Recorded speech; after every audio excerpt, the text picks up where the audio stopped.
What up, Eagles gang? Did the other two vids. Now it's time to go nap. Time to get into this Q&A. Of course, y'all know I posted on my Instagram. Anybody got any questions? Ask me through here, and I answer on the vid. You know my Q&A thing I do. So I'm gonna get right into it. Try to get it done fast as I can. All right. First question from Tony Meat World. Hey, do you think it's the offensive line, Bradford not reading quick enough, or the receiver corps being so young and inexperienced? Well, bro, make a long story short, it's definitely the offensive line, man. That's where everything starts at. But Bradford not reading quick enough, I don't think it's the problem. It is the young, inexperienced receivers, though. I actually covered that in my last video when I was talking about Bradford. But when you got a bunch of young guys and no real solid dominant veteran, like when you're dealing with young, inexperienced receivers, it's always an issue because we don't have like a Megatron, we don't have a Julio Jones, we don't have a Dez Bryant like to pull these guys to the side and mentor them. I mean, Riley Cooper and Miles Austin can only do so much if they are. You know what I'm saying? But yeah, it's the offensive line. That's the biggest issue. But even when the offensive line is blocking and pass protection is pretty good, a lot of people say Bradford holds onto the ball too long. But in reality, the receivers is not getting open. You know what I'm saying? So, like I said, they're going to have to find their own way. And they're going to have to develop that skill set, you know what I'm saying, throughout their careers. So I agree with you on everything you said. As far as him reading quick enough, I mean, when the pocket collapsing so much, you can't really read. You can't really go through all your reads, you know what I'm saying, without the proper pass protection. So, yeah, I will say it's the offensive line. It's the young receivers' inexperience. But he won't be able to read quick enough, like fast as they be in his face. But Jeremy 67777, who is your favorite offensive player, defensive player, and coach in the NFL? My favorite offensive player, even though he's not here no more, has always been Jeremy Maclin. So still is. That's my man. That's my dude. My favorite defensive player, probably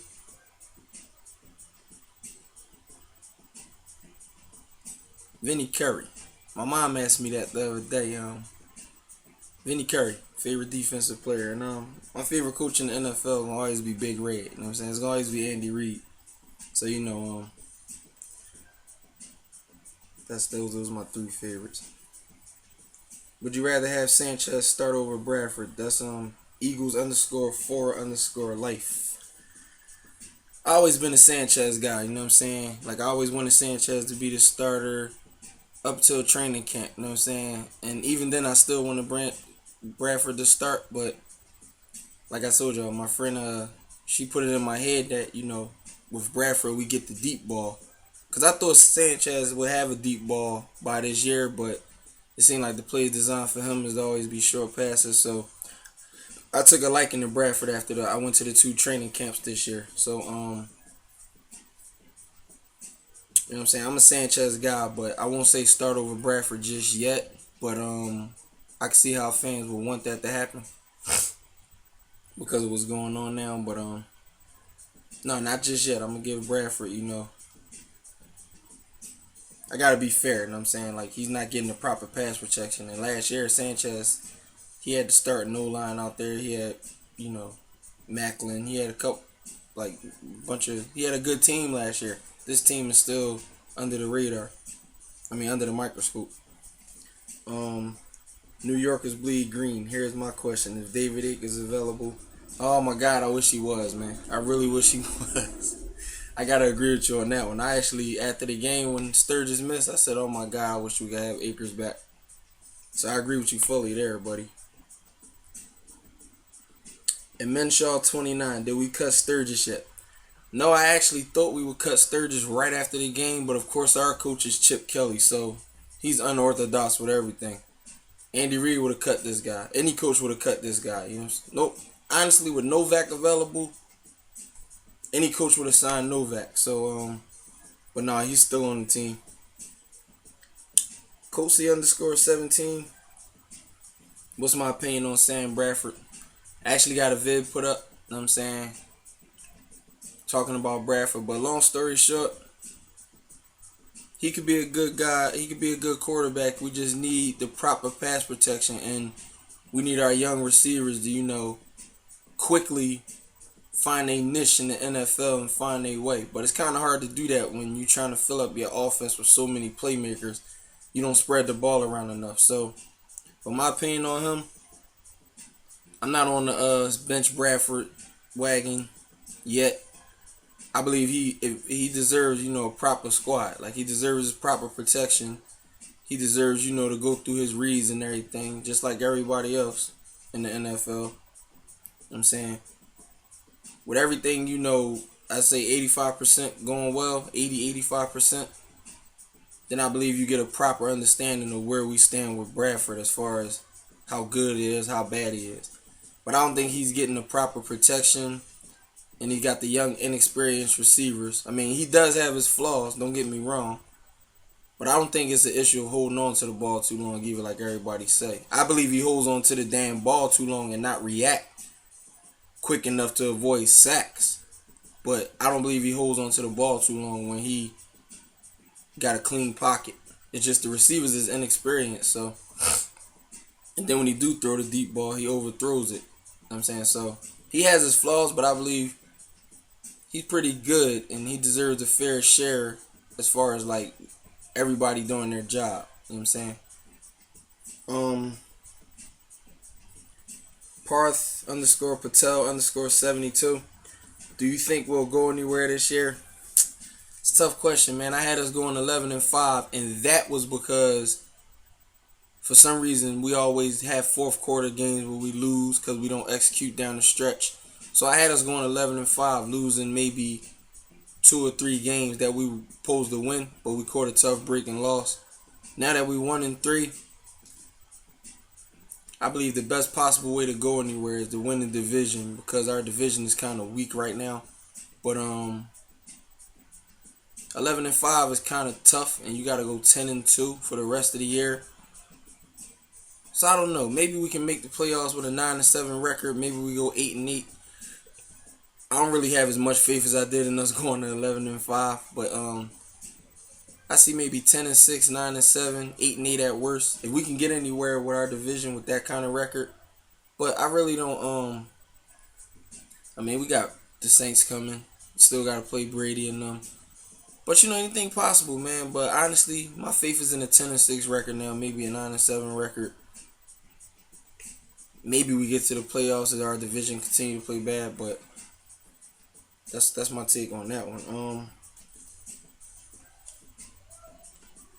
For Fat Wine, for Twine, what do you think about our guards? Our 2 guards, man. I mean, Matt Tobin could be a starter, but he just needs more reps. But if you're speaking in the sense of the ones we started, Andrew Gardner and Allen Barber, I'd have said it plenty of times, man. Like, those 2 guys are backups at best. There's no reason why they should be starting in a complex offense like Chip Kelly's when they've been backups their whole career. You know what I'm saying? Or journeyman or whatever. Like, but that's just me. They're backups at best, man. But I mean, we got to deal with the hand we was dealt, because that's what Chip Kelly put out there. So I mean, backups at best.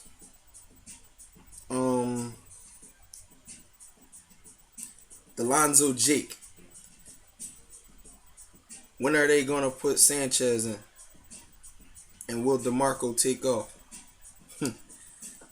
Bar the injury to Bradford, I don't see Chip Kelly swallowing his pride to put Sanchez in the game. And if he does put Sanchez in the game, then he's going to act like Sam Bradford is injured to cover his ass, because he got too much pride to bench Bradford after everything he said about him. And DeMarco, he's not going to take off until Chip Kelly adjusts a couple things. You know what I'm saying? Like, it's just simple as that, man. Like, you got a coach that's a prideful coach. He won't make adjustments and everything. So, I mean, as long as his offensive line keep playing like this, DeMarco won't ever have a game where he gets off. But I mean, I'll probably say maybe 2 or 3 more games with this offensive line. If they keep changing the offensive lineup, we're never going to have chemistry and continuity because it's always going to be a different guy that got to, you know, adjust to the guy next to him. Part of being a part of offensive line, you got to be in cahoots with the man beside you. You know what I'm saying? And if you keep changing that guy, it's a new guy trying to learn a new, you know, trying to learn the new game plan and the new execution. Like, so, I mean, I say probably maybe 2 or 3 games where the offensive line played with each other, you'll see a better DeMarco Murray. And Chip got to stop giving him the ball, like trying to make him do different things. Like, he's not Shady McCoy. So Chip got a real problem with, and Billy Davis, this is part of his problem too. But he has a problem with trying to change the way people play instead of using the way they play to their advantage and using the way they play and what made them successful to their advantage. Like, DeMarco was good because he had an offensive line. You can't go out there with 2 backups and 3 starters and think you're going to have the same DeMarco as last year. Plus, you're playing him in a 3-headed monster when last year he was that guy. You know what I'm saying? But I believe he could get off in probably maybe 1 or 2, 3 more games with this offensive unit in front of him playing together. You know what I'm saying? So,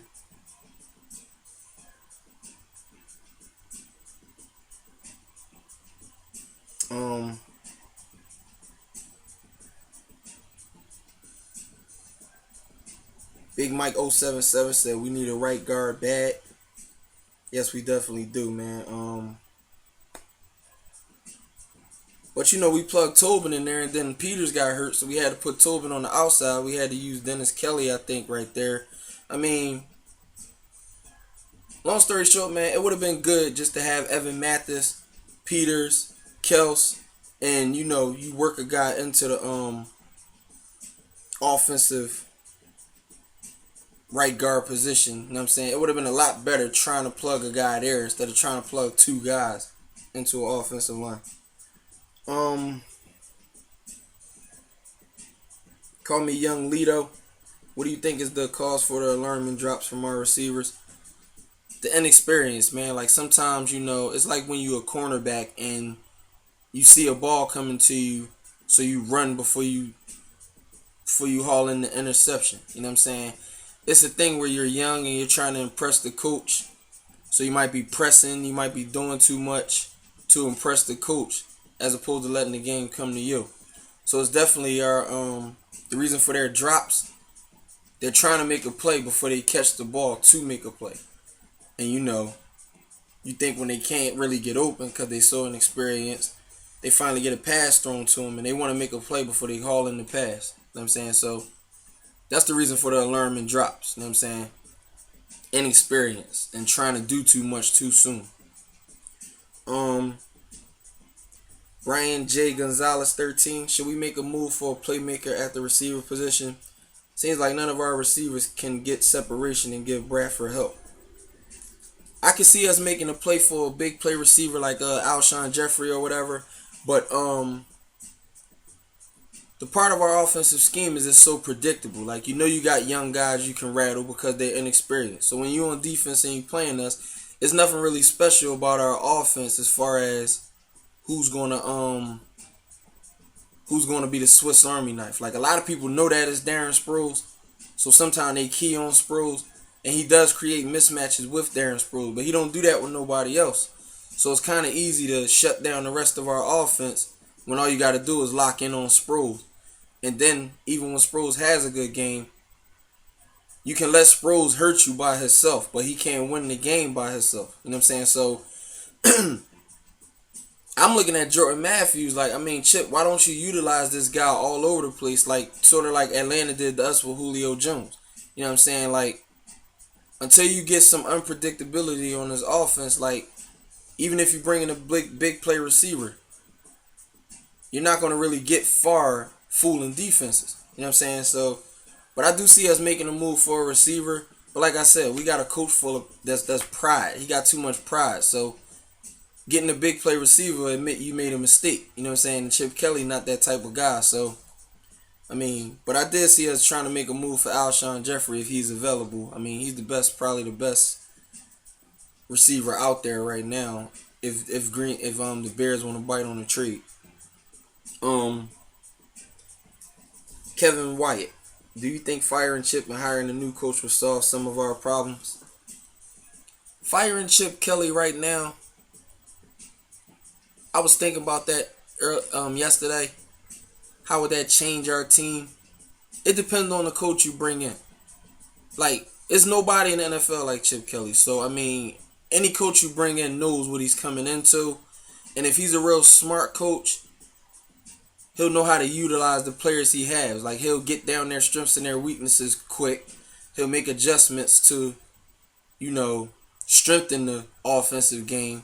Chip Kelly just has one game plan, and that's to go out there, put the fast-paced offense out there, rack up the points, and whether your defense is out there. See, his plan is to have his defense out there as long as they've been out there. That's why it's so common for them to be out there for 40 minutes. But his plan on offense is to quick strike and have points on the board. The problem is, when you don't put points on the board, you're still sending that defense out there. There's no lead to protect. There's no reason to be able to make mistakes and still win the game. Like, he don't care how many points his defense gives up because his offensive mindset is to have more points. So if you got 45 points and your time of possession was 15 minutes, it's not as bad as you having 13 points and your defense been out there for 40 minutes. You know what I'm saying? So, long story short, man.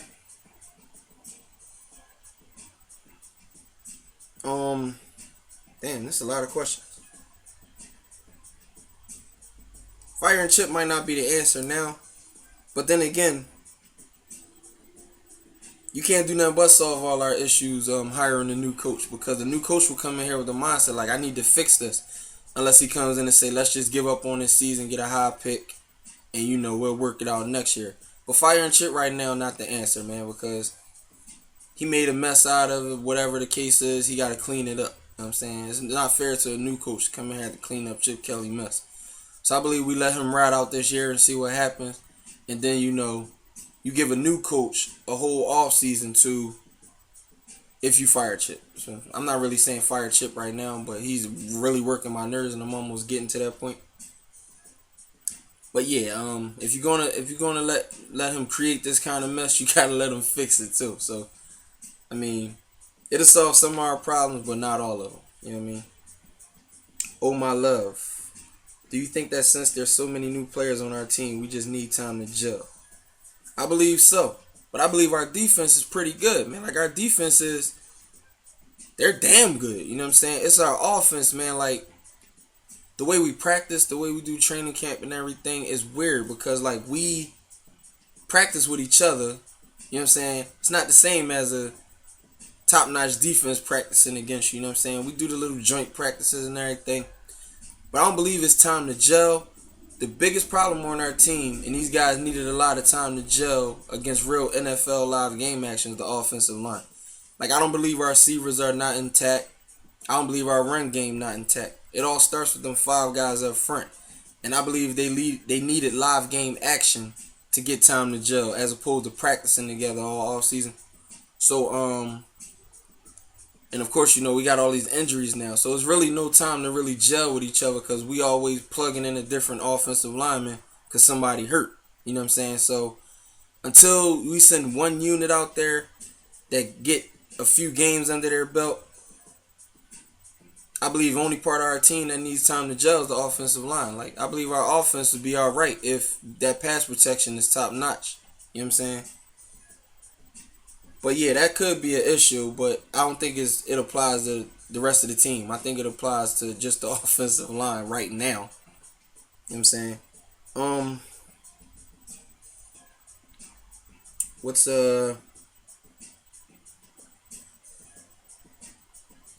Do you think Chip will ever consider changing the way he manages time of possession? This is from America's Most Wanted. No. He don't care about time of possession. He made that pretty clear. One thing I did notice about Chip, though, he does try to slow down the pace in the fourth quarter.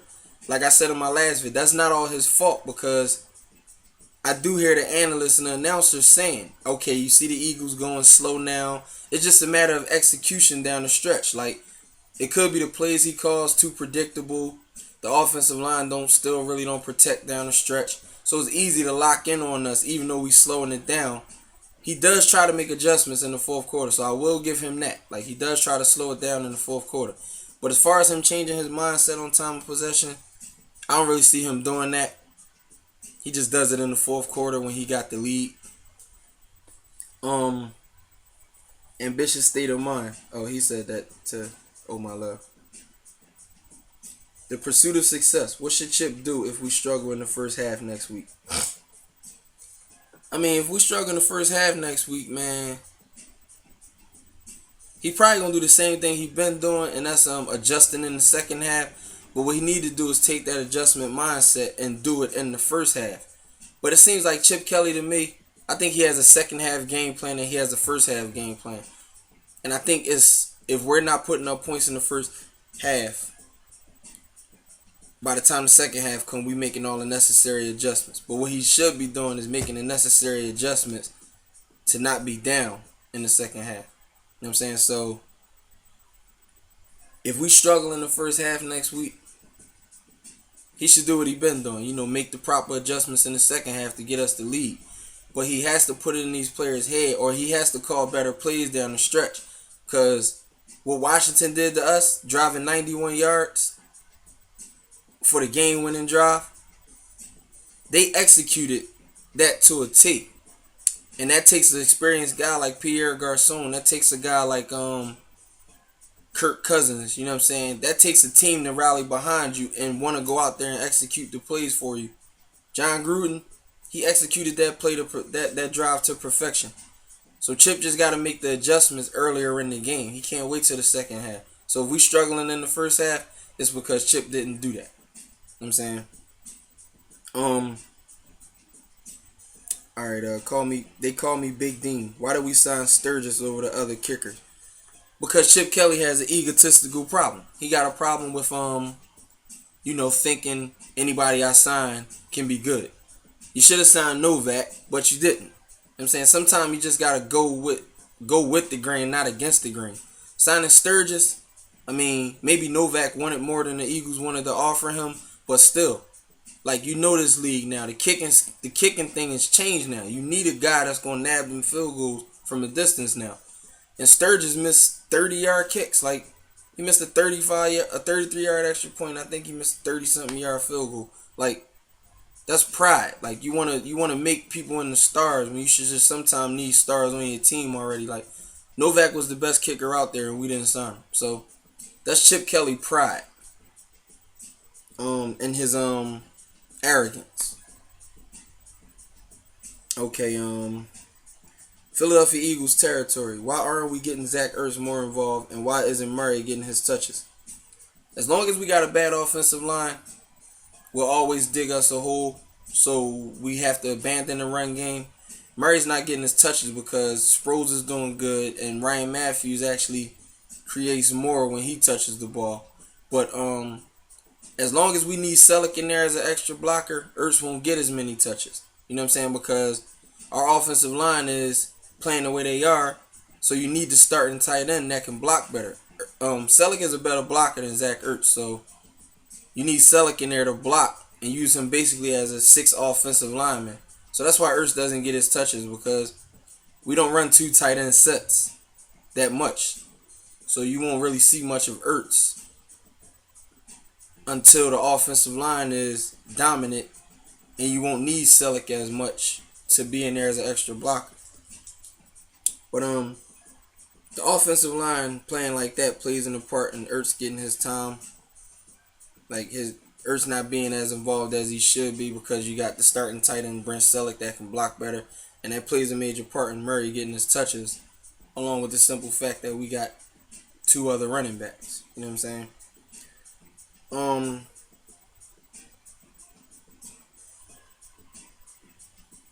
Kawhi Kalani 15. Why do you think we are underutilizing the running back and tight ends on third downs? Well, you got guys, and it's not that we're underutilizing them. It's just that on third down we're so predictable. Like if you put Ertz in on third down, defenses will know. Let's take Ertz out. It's not like Jason Witten where he's a Hall of Fame tight end. He's going to catch it regardless, and you have enough chemistry with the quarterback to know where you need to be, and the quarterback going to know where you're going to be. We change our quarterback so damn much that we don't have no tandems on our team. We got a quarterback that's different this year as opposed to last year. We had a different quarterback. The year before last, we had a different quarterback. Like, you keep changing the quarterback, nobody has chemistry. Nobody has a connection. So it's not that we're underutilizing the running backs. Like, the running backs don't really execute on third down because the offensive line doesn't get any push. So it puts the coach in a position where he has to throw it. And like I said, our receivers are so inexperienced, and they keep Selikin as a blocker. So it's not that they're being underutilized, it's just they put the coach back against the wall with this bad execution. K Morales 480. I think it's time for a quarterback change. Bradford looks scared every time, and we need to start scoring in the first half, not wait until the last minute. And right after that, K-Rup Cake 22 said nothing's going to change until the O-line gets figured out. That plays a major part in why Bradford's playing the way he's playing. I believe, honestly, if Sanchez does come in, he'll be able to move the offense because his game plan calls for shorter plays. You know what I'm saying? So, I mean, he will move the offense, but then when, you get bored with, somebody was open deep, he's scared to throw it. Then the Sanchez naysayers going to come in and say what they say. So, I don't believe it's time for a quarterback change. I believe Chip needs to be more stern with this offensive line. Like, if these guys ain't playing up to par, you need to start benching people. Like, make a better statement as opposed to I'm just an arrogant asshole that can make anybody work in my system. Make a statement like, no, if you're not going to play in my system right, then I need to sit your ass on the bench and get somebody out here who will. Like, there's nothing wrong with being a coach that benches players. Like, I mean, till you get it right. You know what I'm saying? So, I don't think it's time for a quarterback change yet, but we need to start changing the people that's around Bradford, especially them 5 guys up front. Right now, we're doing it by committee because it's injuries. But if a guy ain't playing up the fucking par, just bench him. You know what I'm saying? I don't like the way you played last game. You need to work on this. You need to work on that. I'm going to plug him in here. You know what I'm saying? But scoring in the first half applied to execution, man. And in the first half, teams come out firing at us on defense because they know the offensive line is not really that good right now. So that puts us in a hole because you can't run the ball with Murray because they kill the run game defenses. And it forces you to pass. So now you're in a position where you got to rely on the inexperienced receivers that's still trying to find their way in the NFL. So that's why we get down in the first half so much. But it's not the quarterback. It's the offensive line execution where it starts at. You know what I'm saying? Spartan HB27. Do we need to make personnel changes? Is it time to let Sanchez get a shot? Should we give Matthews more touches? The only personnel changes I believe we should make is on the offensive line. Like, I believe it's some hungry guys that you could probably find out there. But either way, you bringing guys into a new system that's weird. Like, Chip Kelly's system is not like other systems in the NFL. Like, so the only personnel change that need to be made is the offensive line. Like, I mean, if Denver ever cut Evan Mathis, maybe we can re-sign him. Like, he comes in, he knows the execution, he knows the techniques. You know what I'm saying? But above all, man, the offensive line started out bad and then the injuries started happening. So I don't really think this O-line will get it together anytime soon because there's so much shuffling and shifting. But personnel changes, I don't think we need those yet because, like I said, every guy deserves a shot with a fair enough offensive line. You know what I'm saying? But that's just me. Colt Miller, what does Sam Bradford have to do to get some love? He's only played 4 games and had 3 touchdowns and no pick. Whether the fans like it or not, he's the quarterback, and he's the best one on the roster. If you really truly like to see Mark Sanchez taking snaps over Sammy B, just GTFO, get the fuck out of here. I mean, like I said, I show Bradford love, so I'm not really ready to bench Bradford yet, but I can see why fans feel that way. every aspect of the game got to be accounted for. You know what I'm saying? Like, you can't blame the quarterback for looking timid when he came off 2 ACL tears with an offensive line that's letting somebody get in his face. You know what I'm saying? Like damn near every other snap. So I mean, I like Bradford. You know what I'm saying? So I'm not ready to say bench Bradford yet. So that's just me though. But I can understand why the fans feel that way. It's frustration. You know what I'm saying? If we were 4-0, wouldn't nobody like really be this frustrated? But we 1-3. So it's the finger pointing. Everybody trying to pinpoint what's wrong with the team, and that's just a natural fan's mentality when you lose. You know what I'm saying? So I can't knock them for that, but I'm not ready to say change Bradford either. Brendan Roos, why aren't we throwing deep more? It was working yesterday. It worked yesterday because we hit them with something that they didn't expect. Like if you look at how the fans react to Riley Cooper when I post him on a matchup picture, and you look at Selleck being predominantly a blocker, and you look at Miles Austin being like an old head who don't really get the ball, you kind of see why the deep ball worked. That was something different. Like, let's hit Cooper. You know what I'm saying? Boom. Nobody expected that. Nobody expected Selleck to break away for a touchdown when Bradford was scrambling. You know what I'm saying? Nobody expected Miles Austin to catch a ball, a 40-yard touchdown. You know what I'm saying? So when you hit teams with something they don't expect, a lot of times you have a higher success rate because they didn't really game plan for that. So it was working yesterday because it was different guys. Like you expect Aguilar to catch the deep balls. You expect Matthews to catch. You know what I'm saying? You didn't expect Cooper, Miles Austin, and Brent Selleck to have touchdowns yesterday. But it worked because you hit them with something they wasn't expecting. Kerrigan, how do we make Chip go back to college? I think after this year, if we play bad, man, I think Luria drop the ball and get him out of here. But then again, that's 3 years out of a 5-year contract.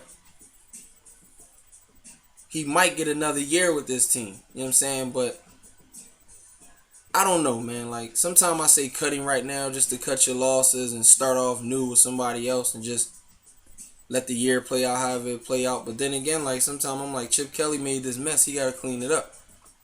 So, but depending on how bad this year is, I think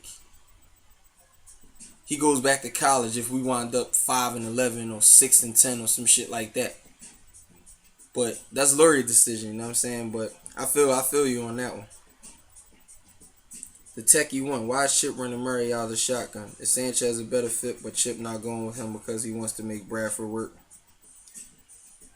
Chip not going with Chip not going with Sanchez because Chip got pride. You know what I'm saying? Like, I can't say this enough. He got too much pride to bench Bradford when he said everything he said and he brought him here on some arrogant shit. So, we running Murray out of the shotgun because we don't run the I formation. You know what I'm saying? We run single back sets, but it's easy to stack the box on a single back set because Bradford's not going to take off running. So you key on DeMarco. Having him in the shotgun, I guess it gives him more of it gives him less of a tunnel vision and he can see the play develop before he makes his move. But the problem is running him out of the shotgun is not working either. You know what I'm saying? Like, you running him out of the shotgun on 3rd and 1. You know what I'm saying? He got to make 3-4 yards before he hits the line of scrimmage.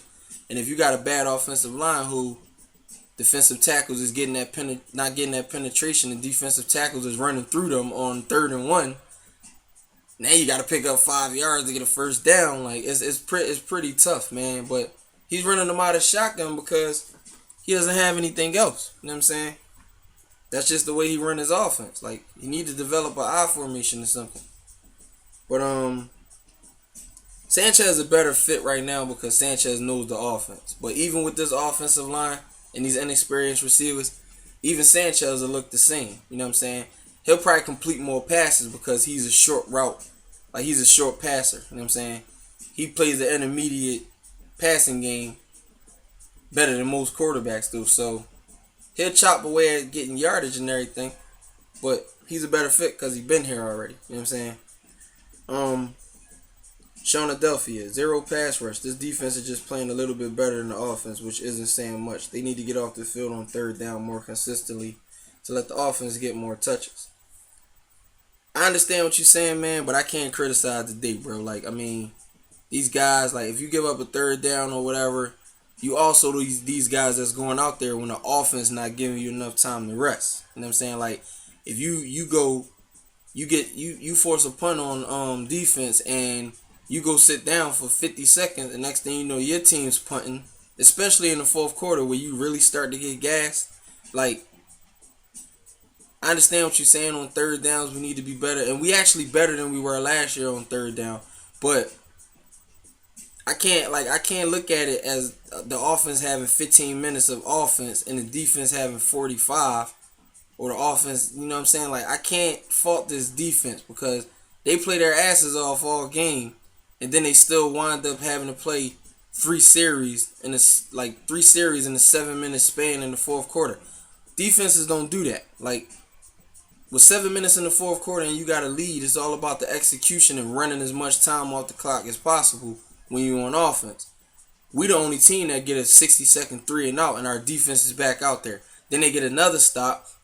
We get another 60-second 3-and-out. They're back out there. So by the time you thinking running 3 drives in 7 minutes, and you didn't expect but to do probably 1, you're gonna be gassed. So I mean, I can't fault the defense, bro. Like I gotta pin this on the offense and not executing well enough to have the ball. You know what I'm saying? We done lost the time of possession battle, like I think all 4 games. You know what I'm saying? Like these guys make millions, man, but they still human. And football shape only get you so far. I mean, now Heffy 14, he wants me to predict the Eagles' final record. He honestly sees us going 7-9. My thoughts on that, 9-7, 10-6. I'm gonna give Chip the benefit of the doubt and say next couple games we'll get it together. But we always find a way to lose games we should have won. So I had us going 11-5 just off that alone. Lilia McKernan, do you think we will make the playoffs? I do, but it depends. The next couple games in this division to tell us if we can make the playoffs or not. Like if we win the next 3 and the division, like the other 3 teams lose 2 out of the next 3, then I see us ahead. We might win the division depending on how weak our. I mean, we might make the playoffs just off a weak division alone. But now that Dallas getting most of their players back, it's gonna be tough to make the playoffs if we keep playing like we playing. But I can see us making the playoffs if. But then again, I can see the Giants making the playoffs too. Like, you know what I'm saying? So, right now, the way we playing, no, I don't see us making the playoffs. But if the division stays weak like it is and we get it together quicker than everybody else, then we could. 9-7, we won't make the playoffs with that, I don't think. But 10-6 could get us to make the playoffs. How do we have success with this offense? How do we stay on the field longer and keep the ball moving? Steezy 17. The only way to have success in this offense, man, is to execute. The only way to execute is to carry out the game plan the way the coach called it. But some of the plays Chip Kelly run, man, it just puts you at a standstill. Like, I mean, to stay on the field longer and keep the ball moving, you gotta pull some tricks out the bag. Like, you don't always have to be predictable on 3rd and 1. Like when I watched that Saints game, it was 4th and 2. And Drew Brees ran a play action. He cut it to the outside and he hit his player. He got a first down easily. We don't do that. I barely ever see us run play action. So you know what I mean? Like, but you can't really run play action if nobody's scared of your run. Like your run offense. You know what I'm saying? So a lot of us not executing got a lot to do with Chip Kelly back being against the wall. But at the same time, man, like, you got to call more creative plays, and you got to call more unpredictable plays. Like, it seemed like when we out there in this crunch time, like, teams know what we're going to do. So, you got to be less predictable, and you got to have, like, better plays that got a higher percentage of the team being able to execute. That's how we're going to stay on the field longer. But we got a fast-paced offense coach, so he don't really care how long we on the field. You know what I'm saying? But either he's going to buckle down and change his mentality, or he's going to end up back in college, which I don't really think he cares. You know what I'm saying? I really think he got a college job waiting for him. He's not an NFL coach, so he got too much pride, man. That's gonna kill him. But at the same time, like, he can always go back to college. So I don't really think he gives a shit what anybody got to say. But yeah, man, you gotta call more creative plays and more like less unpredictable plays. That's how you stay on the field because defenses don't expect it and they work out. But that's up to Chip Kelly, man. Like I mean, I really don't see him changing his mentality though. Ping motherfucker Vang. How well do you think our offense is doing so far? Grade the offense right now, man. I give them a C minus. Because you do see us at times get leads and execute down the stretch. It's just that fourth quarter where we can't kill the clock. But then you also see us sometimes we look terrible. So terrible is an F. Looking good is an A minus, B plus. So if you ding them together, you got your C minus right there. So I grade our offense with a C minus right now. David Wynn, why doesn't Chip make any adjustments? Too much pride. Simple as that. Should we release Caleb Struggs? We should have been released him. We should have released him right after the game. That was Evan Klein too. Benjamin Beeston. Mikey Moosey said, "Was the Redskins game paid off?" Nah, I don't. I don't think they paid off them for that game. I just think we. Now, Bonda 09, I think this is the last question. Do you still believe in Chip? Personally, I do, and I believe our O-line needs to be replaced. I don't really believe in Chip no more, and this for one simple thing, man. Like, and I'm gonna break it down like logically as I can. To coach a football team, you first got to start off with a game plan. To execute that game plan, to make that game plan work, it comes down to execution and making plays. To make plays and execute, you need the right players out there doing their job. The right players out there doing their job requires the coach to choose what players are to go out there. And that's where I stopped believing in Chip Kelly, because I can't keep getting mad at these guys he's bringing to the team for playing bad without getting mad at him for making that decision to bring them here. It's not like Chip Kelly got stuck with these guys. Like, Chip Kelly brought these guys here. So when these guys is underperforming, you got to put that on the coach and his mind, like his IQ. Like the guys you draft. If they don't work out in the NFL, then you got to start questioning your draft IQ. People got to start questioning Chip Kelly and his personnel decisions before they get angry at the players too. Like me, I don't believe in Chip no more. Like, I believe he just like lost when it comes to like all the playmakers on this team. Like, they're all guys that been in the NFL. And yeah, you did bring them here, but they already veterans. Like Walter Thurman, yeah, he makes plays in his defense, but he was already a vet. Malcolm Jenkins already had a Super Bowl. Like, Byron Maxwell had a Super Bowl. Nolan Carroll, he played for Miami. Like, the guys we're using out there, Benny Logan, he's a star. You know what I'm saying? But Benny Logan was drafted by Chip. Jordan Matthews was drafted by Chip. Now, he need to utilize him better and more than he does, instead of just playing a slot all game where teams know that they could throw their slot nickel corner on him. Like, he doesn't do anything else with him. Lane Johnson, 3 guys. Nelson Aguilar ain't find his niche yet. So, it's real hard to be, it's really, really hard to not question Chip Kelly. Like, you can't get mad at the players for the way they play. Chip Kelly brought these guys here.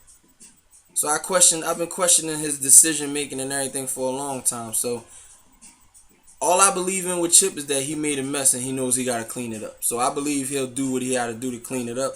But as far as believing in Chip Kelly, man, he done showed me now that he was only 10-6 for 2 seasons with a bunch of players that were here already. He got rid of them, and it don't look like he gonna go 10-6 this year. I'm starting not. I don't really believe in Chip no more. Like, I believe in the Eagles organization and that they'll do whatever they need to do. But as far as believing in Chip, I never was an in Chip I trust type guy. I'm like, you're just a coach, man. Like, you just gotta come out there and do your job. Stop trying to do so much to prove you smarter than everybody else all the damn time. But if we change the O-line, like, we're gonna have a bigger problem, because you're gonna have new guys trying to adjust to this offense. Like, He should have kept Evan Mathis. That was a dumb decision. Above all, you got 4 guys that know each other to start the season with. Even if they old guys or whatever. They know each other. They used to each other. You cut Evan Mathis because you got too much pride and you thought that you could plug anybody in that spot and it would work. I mean, so I don't really believe in Chip no more. I mean, I'm going to support him because he's the coach, but I mean, it is what it is, man. I think I answered everybody's questions. Yeah. I covered everybody's questions. Sorry this video so long, man, but I really just I try to answer everybody with, logical answers instead of just yesing and knowing everybody, you know what I'm saying? So I hope I covered everybody, man, but that's the Q&A. Damn 45-minute video, but peace out, y'all. I'm gonna post this in a few. Later.